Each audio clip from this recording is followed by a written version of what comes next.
partir de las 0 horas de mañana, deberán someterse al aislamiento social preventivo y obligatorio. Esto quiere decir que a partir de ese momento nadie puede moverse de su residencia. Todos tienen que quedarse en sus casas. El sistema penitenciario está en emergencia por sobrepoblación y si la pandemia avanza en cárceles y comisarías, las autoridades advierten que podrían aislar solo a grupos pequeños de personas, pero no a decenas. Se suspendieron las visitas de familiares. Los organismos de control sostienen que la justicia debe otorgar arrestos domiciliarios. A raíz del peligro por el coronavirus potenciado por la superpoblación y el hacinamiento en las unidades carcelarias, la Justicia Nacional y la bonaerense habían dictado fallos que impulsaban arresto domiciliario, en particular para detenidos por delitos leves o para aquellos que estuviesen en situación de riesgo por la edad o por enfermedades preexistentes. Asesinos, violadores, secuestradores, narcotraficantes, no es una manera de decir, literalmente han salido personas con condenas o juicios por esos delitos. No es una campaña mediática, no es la idea de algunos comunicadores. Esto está pasando y la gente está reaccionando de muy mala manera. No queremos ningún linchamiento, no queremos que reincidan.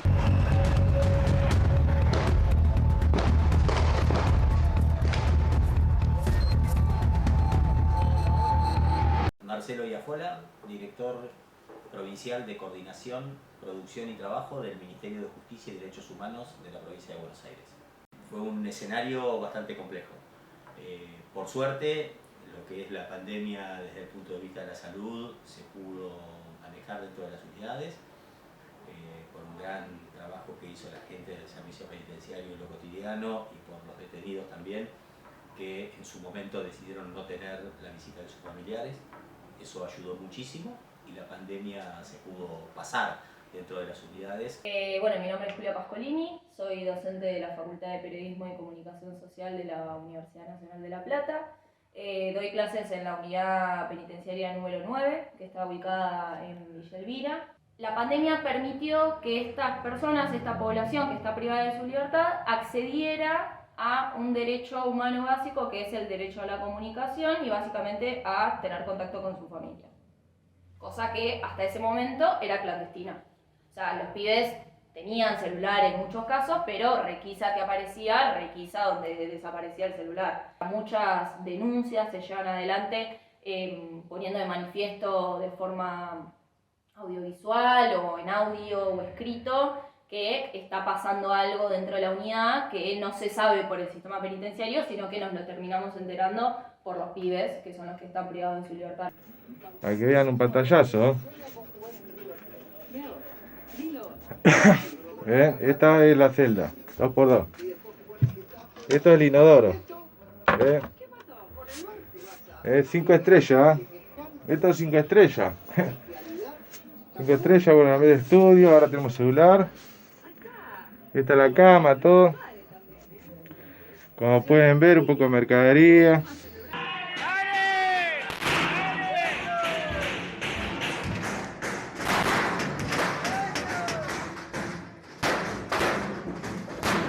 El celular se viene buscando legalizarlo hace años. Justo con esto de la pandemia, bueno, se pudo legalizar. Y yo creo que jugó a favor, no lo digo porque sea un preso, sino porque lo vivo día a día y sé que jugó a favor de que se haya legalizado. Podría mandar una afirmación de vos lo ves y está cada uno la suya, con el celular, hablando con la familia, evita muchos problemas. Y creo que eso bajó un gran porcentaje de la violencia en este contexto. Y más dentro de la pandemia, en un lugar tan hostil como es una cárcel, ¿no? Creo que en cuanto a la vinculación familiar es una herramienta muy buena, es un elemento que ha colaborado para que la persona esté más tranquila ante una cuestión de enfermedad de su familia, no tenga una preocupación constante por no tener información, ¿no? Sino que pueda hacer un seguimiento. El celular existió siempre en la cárcel. O sea, obviamente era ilegal, no se utilizaba tanto como ahora, como para el estudio, cosas así, porque como era ilegal, o sea, no podía, no existía la videollamada con la facultad. Después de la pandemia fue como una motivación más de decir, bueno, nosotros tenemos que estar comunicados. ¿Por qué? Porque a nosotros, a las personas que estaban estudiando, como se les restringió de cierta manera poder seguir avanzando en la carrera. El desarrollo académico se vio limitado. La pandemia permitió que estas personas, esta población que está privada de su libertad, accediera a un derecho humano básico que es el derecho a la comunicación y básicamente a tener contacto con su familia.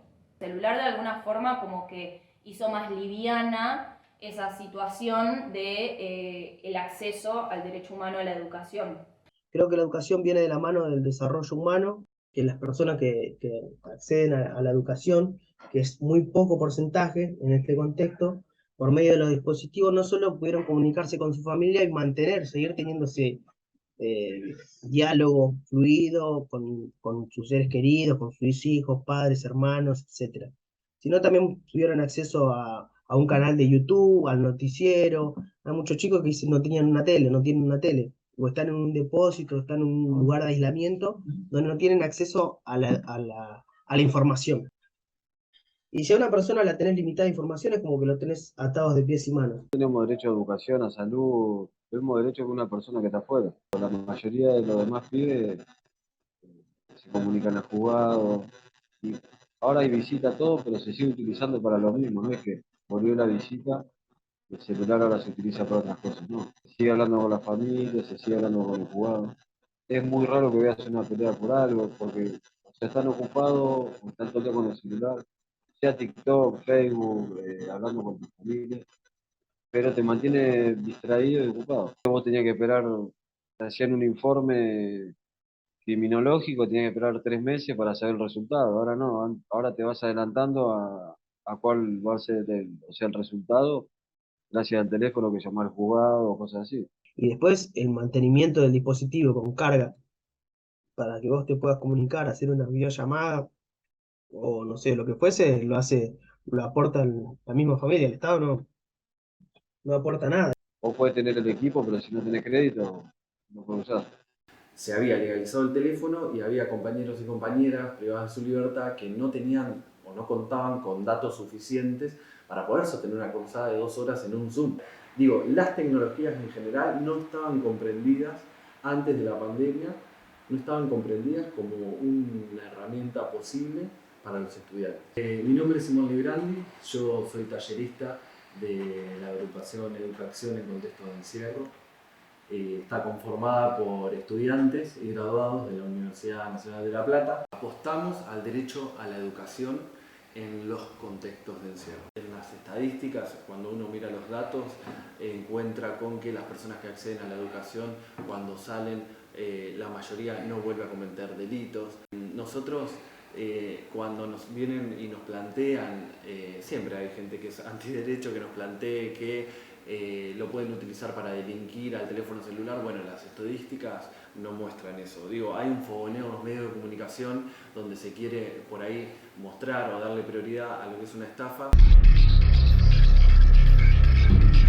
Los que se dedican a hacer esta clase de estafas telefónicas son presos de una cárcel en particular, la cárcel de Cruz del Eje. Aprovechan la desesperación de la gente y te hacen creer que sos acreedor de un IFE. En realidad no lo sos. Toda esta orquesta delictiva funciona dentro del penal, en este caso, de Bower. Hoy, con esos teléfonos, te estafan. Estoy disfrutando de tu platita, Juancito, así que muchísimas gracias. Te amenazan. Buscan hacerse famosos en redes.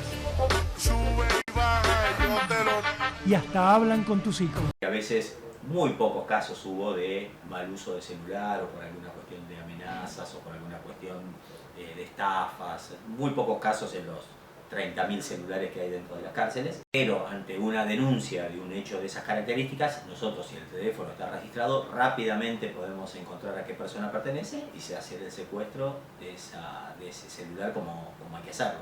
Estos aparatitos se los permitieron porque no entraban los familiares. Exactamente. Bueno, bien, fenómeno. Para que se comuniquen con los familiares. Así es. En el medio hicieron TikTok, YouTube y un montón de cosas. Entonces, si se recuperan las visitas, ¿cuál es el sentido de tener celulares dentro de la cárcel? Las personas que están privadas de su libertad están privadas de su libertad, no del resto de sus derechos.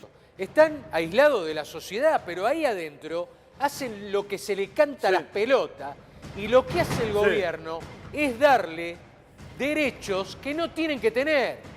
Que no tienen que tener derechos. Estos tipos cometieron delitos. Cometieron delitos, tienen celular, se comunican por celular, organizan delitos afuera de la cárcel. Mirá las armas que hacen tienen. secuestros virtuales. Lo decía Mariana. Ahora que nos fuimos al pasto, podemos Pará. Déjame de joder. Y cuando yo digo el garrote para los presos, es porque no puede ser que estén haciendo TikTok o estén con un celular. No es un hotel, la cárcel. Se van a ir para cumplir una pena. A los presos hay que sacarles todo tipo de derechos. ¿Qué opinas de estos mensajes, Raúl? Y hay que sacarle un par de cosas. Esto de ¿Cómo que qué? empezó el celular. Ahora, ¿cómo es? ¿Tienen celular con internet y liberado ahí adentro? Y eso por todos los derechos humanos que hay. Pero derechos humanos, escúchame, cualquiera planea una fuga desde ahí adentro. No se muestra que realmente en las cárceles hay un montón de personas que quieren salir adelante, que trabajan, que luchan contra una justicia que no les da pelota, que luchan para tener educación, que están preocupándose por sus familias, por sus hijos, que hay personas que no comen, que hay personas que realizan mesas, sillas para donar a jardines y eso no se cuenta y no se muestra. Entonces creo que tenemos que materializar todas estas ideas que se generaron, que trabajamos con los compañeros acá y nada, avanzar en esto, porque creo que la educación es la herramienta transformadora y la que nos va a llevar a una sociedad con menos violencia y con menos delito. Hay personas que creemos en las segundas oportunidades, porque digo, se podría también mostrar o contar que otros horizontes son posibles en la ficción y en las diferentes realidades de